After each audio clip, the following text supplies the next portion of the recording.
বন্ধুরা এই যে স্বাদের মেনু, গরম গরম ভাত, এতে ঘি দিয়েছে, আলু ভাজা, শাক ভাজা, যে শুক্তো, লেবু, আমি নুন নিইনি, শুক্তোটা সুন্দর হয়েছে বলে আবার নিয়েছি।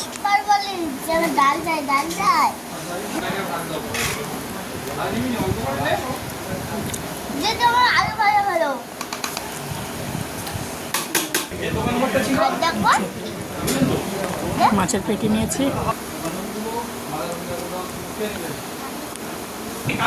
চাটনি পড়ে গেছে দেখো বন্ধুরা,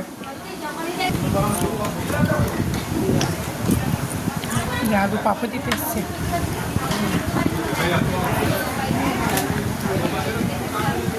বাবা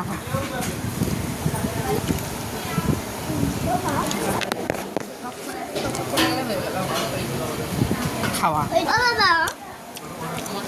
চাটনি, পায়েস, পায়েস আর এই যে দই। কে কে পাঁপড় দিয়ে চাটনি খেতে ভালোবাসে?